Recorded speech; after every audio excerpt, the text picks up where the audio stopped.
Hey, what's up, everyone? Happy Wednesday. I hope you're all having a great week so far.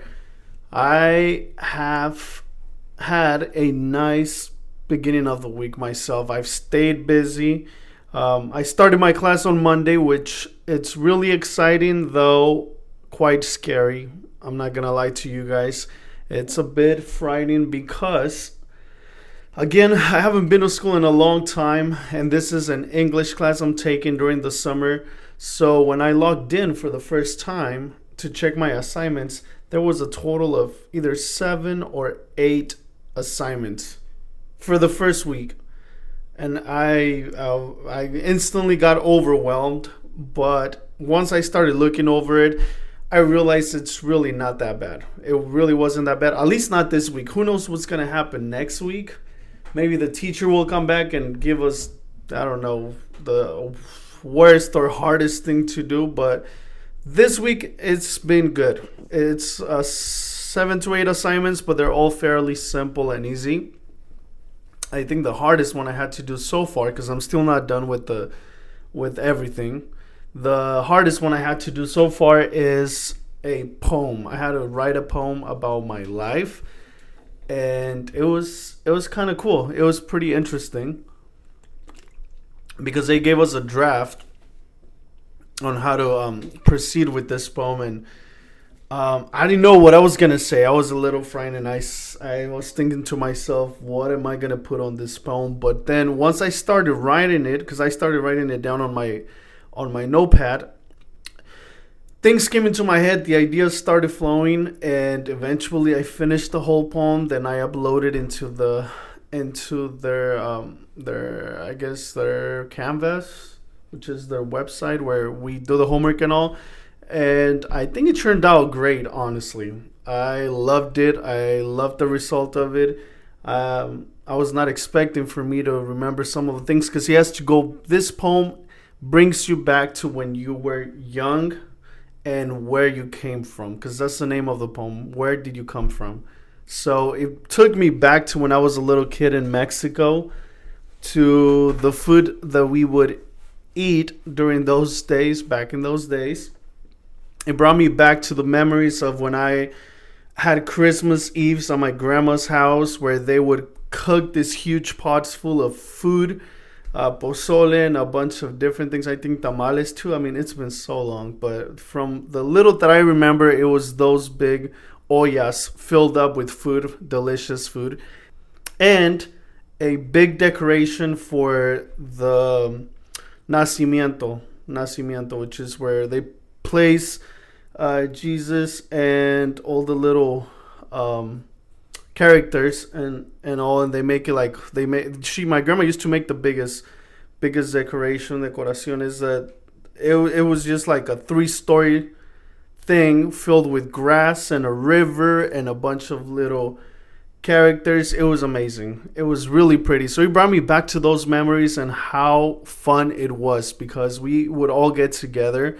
Not only my mom's side of the family, well, not only my mom's kids, actually, that's what I wanted to say. Not only my mom's kids, which are my siblings, but also everyone else, meaning all my grandma's kids and their kids. So it was a huge party. It was a great time, a nice get together.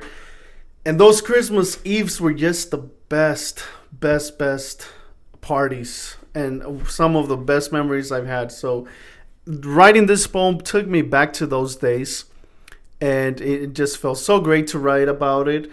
It took me back to when I was a little kid.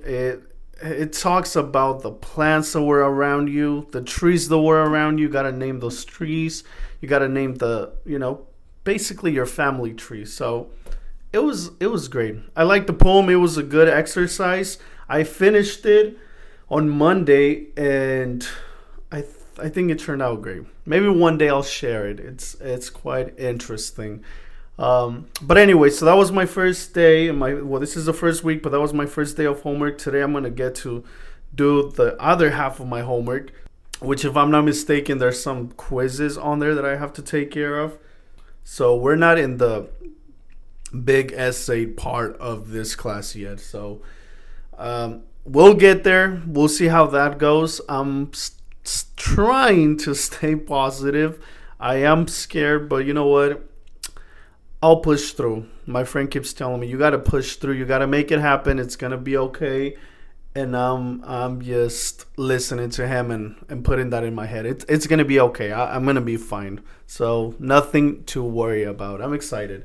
I was talking to my friend also, and he's pushing me to do more than one class the following semester, because the following semester I already signed up for math, but he's pushing me, or well, not pushing me, but he's telling me he recommends for me to take more than one class, so so I can finish this AA faster than I had in mind. So I think that's a good idea. I'm still working on those details and trying to see which classes or what else I would sign up for, but that's that.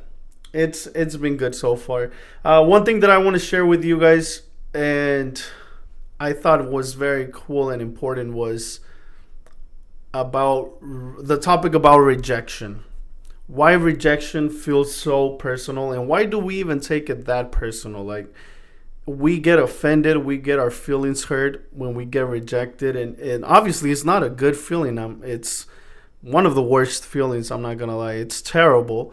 But I've learned within time to not take rejection so personal. And I started by working here with this company, the electrical company, because we attended many events where we were pass out our business cards, and a bunch of people would just pass by and say, no, I'm okay, I'm not interested. And for some reason, I would get upset. Like, not upset, but, well, yeah, kind of upset. I would get upset because I was like, what the heck? So for the following person, whoever was walking after them, I was more embarrassed to pass out my cards because I felt like, oh, they're going to reject me too. And it wasn't a good feeling. I mean, I would just think, like, why can't you just take the card and continue with your life?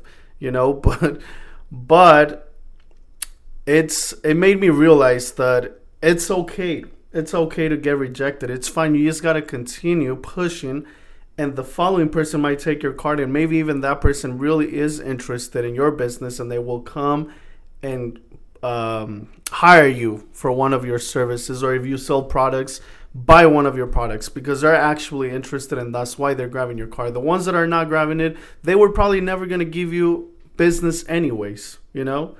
And that's just what I'm learning about rejection. And just in general, if someone rejects you, it's probably because it wasn't going to be a good fit for you. So why even bother, and why even get upset about it, you know? But anyways, I would like to talk more about rejection. I think that would be a good topic.